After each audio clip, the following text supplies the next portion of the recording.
Mulund toll नाक्यापासून आणि Kharegaon toll नाक्यापासून दोन्हीकडनं आपण फलक लावणार आहोत त्याबाबतचे नो एंट्रीचे.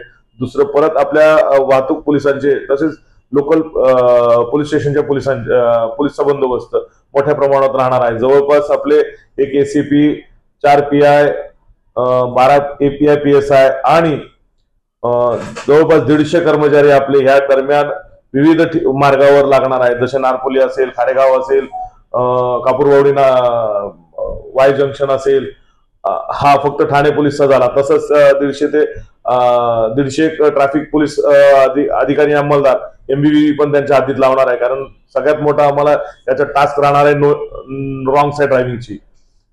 ती कळत करण्यासाठी आपण एवढा पोलीस बंदोबस्त लावत आहोत. तर सणासुदी आहे आणि त्यामध्ये वाहतूक कोंडीचा फटका देखील वाहन चालकांना बसणार. मी सर्वांना आपल्या माध्यमातून विनंती करू इच्छितो की खूपच अर्जंट काम असेल तर या 4 दिवसात आपण, सुट्टीचे दिवस आहेत तर 4 दिवसात बाहेर पडा. अन्यथा आपण आपल्या घरी सुखरूप राहा.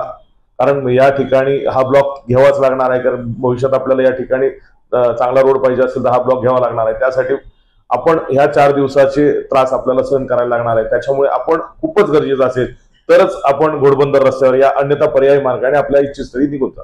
सर, पिछले टाइम की तरह इस टाइम भी जो गायमुख का घाट है उसका काम चलने वाला, और इसी दौरान जो है जो बड़े पैमाने पे जो बड़े टैंकर रहते हैं या फिर गाड़ियां रहते हैं, इनको आप बंदी लगाने वाले हो, किस प्रकार से काम चलने वाला?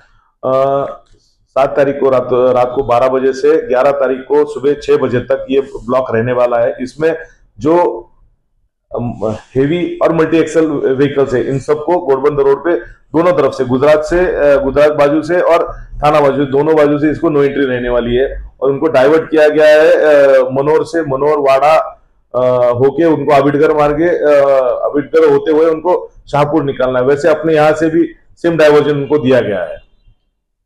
सर, कितने पुलिस कर्मचारी इस दौरान वहाँ पे रहेंगे और किस प्रकार से ये जो ब्लॉक है वो रहेगा? क्योंकि पिछले टाइम 20 मिनट का ब्लॉक था. इस ब्लॉक के दरमियान तकरीबन 3 शिफ्ट में तकरीबन अराउंड 2 ACP, 8 PI और 24 API PSI और तकरीबन 300 कर्मचारी 3 शिफ्ट में इस बंदोबस्त में रहने वाले हैं. सर, डाइवर्जन क्या क्या रहेगा? क्योंकि बड़े पैमाने पर जो बड़े और जो हेवी ट्रैफिक है वो होती है, लेकिन इसको डाइवर्जन के लिए क्या अपने उपाय? डाइवर्जन के लिए खारेगांव टोल नाका से ही हम लोग गैमन इंडिया से ही उनको राइट टर्न नहीं देंगे. उनको वैसे ही मानकुली से नारपुली अंजूर फाटा मार्गे उनको चिंचोटी कामन भेजेंगे, या फिर वो सीधा उनको शाहपुर भेज के शाहपुर से वो आबिडगर वाड़ा होते हुए मनोर जा सकते हैं और गुजरात हाईवे को लग सकते हैं. क्या सूचना होगी, क्या बताऊं? क्योंकि त्योहार भी है. आपके माध्यम से मुझे सब नागरिकों से निवेदन है कि कृपा करके आप छुट्टी के दिन है, आप घर पर ही रहिए और सुरक्षित रहिए.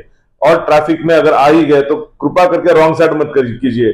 कोई भी तरीके का wrong side, it will be treated an offence. और उसी तरीके से लास्ट में भी एक गुना दाखिल किया था, तकरीबन 70 वाहन धारकों पे 279 की तहत गुना दाखिल किया था. इस बार भी वैसे ही किया. अगर रॉन्ग साइड करेंगे तो, अनअटेंडेड रॉन्ग साइड करेंगे तो 100% उनके ऊपर गुना दाखिल किया जाएगा. इसी दौरान बड़ी गाड़ियां आएंगी तो उनके ऊपर चालान का प्रोसीजर क्या है? उनके ऊपर भी नो एंट्री की धारा तहत कारवाई की जाएगी. तर पुन्हा एकदा गायमुख घाटाचं काम जे आहे ते युद्ध पातळीवर होणार आहे. मात्र त्या ठिकाणी काही वाहतूक बंदी असणार आहे. किती काळ हे काम चालू असणार आहे आणि नागरिकांना काय आवाहन असणार आहे?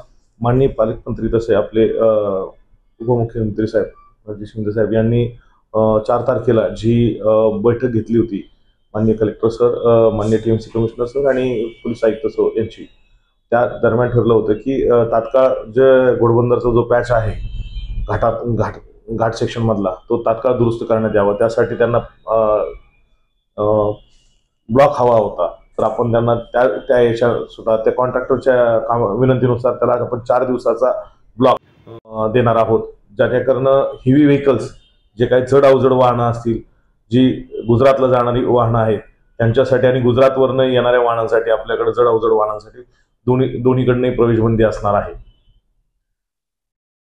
तर या दरम्यान काही डायव्हर्जन्स असणार आहेत का आणि किती मिनिटाचा हा ब्लॉक असणार आहे? कारण मागच्या वेळेस ज्याप्रमाणे 20-20 मिनिटाचा ब्लॉक घेण्यात आला होता त्याप्रमाणे यावेळेस कसं असणार? बरोबर. सर्व अवजड वाहन यांना आपण मानकोली, अंजूर फाटा आणि कामन भिवंडी रोड खराब आहे, पण त्याच मार्गे आपण त्यांना डायव्हर्ट करणार आहोत. तसेच दुसरे अजून चांगला रस्ता जो आहे तो शहापूर, आबिडघर, वाडा मार्गे मनोर हा जो गुजरातला जाणारा रस्ता आहे आणि गुजरातवरनं पण त्याच मार्गे आपल्याकडं वाहनं येऊ शकतील, हेवी व्हेकल्स. आणि छोट्या वाहनांना आपण घोडबंदरवर अलाव करणार आहोत. छोटी म्हणजे लाईट मोटर व्हेकल म्हणजे फक्त कार आणि जिप्स याच वाहनांना आपण त्या ठिकाणी अलाव करणार आहोत. आणि त्यांना 20-20 मिनिटाचा पॅच मध्ये आपण त्यांना सोडणार आहोत. म्हणजे 20 मिनिटं आपण घोडबंदर कडनं, ठाण्याकडनं मीरा भाईंदरकडे जाणाऱ्या वाहतुकीला आपण 20 मिनिटं चालवणार आहोत. तसंच त्याच लेनवर परत थांबून 20 मिनिटं परत जे याचं वाहतूक आहे मीरा भाईंदरकडनं ठाण्याकडे येणारा जो वाहतूक आहे त्याला आपण 20-20 मिनिटाच्या गॅपने असं चालवणार आहोत.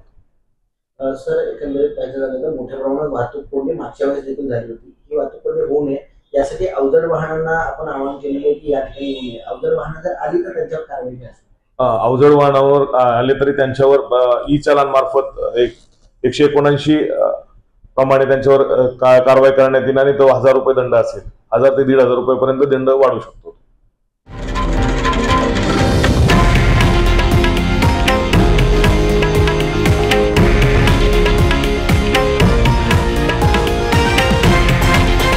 हे आहे देशातील नंबर 1 न्यूज नेटवर्क आणि आपण पाहत आहात TV9 मराठी, एकमेव.